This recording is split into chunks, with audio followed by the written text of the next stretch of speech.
Piste 16, activité 5, page 47. Les journalistes et autres professionnels des médias qui travaillent dans des zones de conflit exercent un métier très dangereux.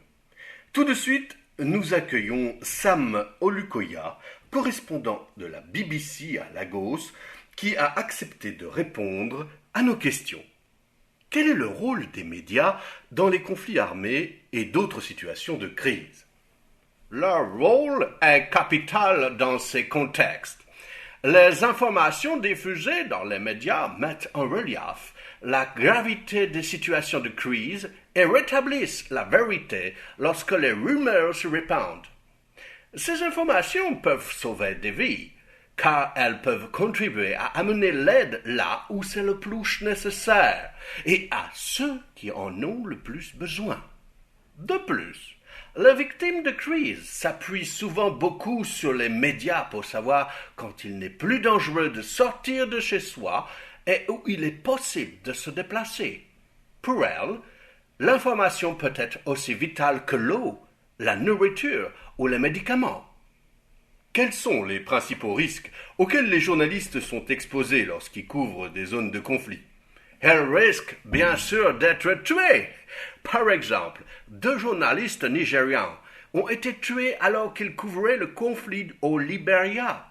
Les journalistes courent aussi d'autres risques, comme d'être attaqués, emprisonnés, kidnappés ou accusés d'espionnage. Les femmes journalistes sont exposées au viol. Comment les journalistes peuvent-ils se préparer à travailler dans des situations de conflit? Quels conseils pourriez-vous leur donner? Il est capital que les journalistes reçoivent une formation sur les moyens de survivre dans un environnement hostile. Avoir sur soi une trousse de premiers secours et savoir prodiguer les premiers soins peut aussi être une question de vie ou de mort, tout comme le fait de porter un badge de journaliste. Les journalistes devraient savoir comment se conduire au poste de contrôle militaire et que faire s'ils sont confrontés à des émeutes ou victimes d'un enlèvement ou d'un vol. Ils devraient avoir de bonnes connaissances d'un conflit avant de s'aventurer sur place.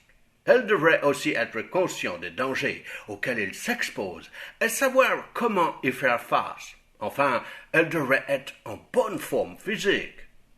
Avez-vous des expériences personnelles que vous souhaiteriez partager? J'ai été témoin de la cruauté humaine sous ses pires formes. Des enfants, des femmes, des vieillards tués avec une brutalité effroyable. À Odi, dans le delta de Niger, j'ai vu des cadavres de femmes et des douilles vides dans une ville qui était complètement ravagée. Dans le village de Jess, un incendie sur un oléoduc a fait plus d'1 millier de victimes, laissant de nombreux enfants orphelins. Le plus terrible, peut-être, c'est quand des personnes sont enlevées et qu'on n'entend plus jamais parler d'elles.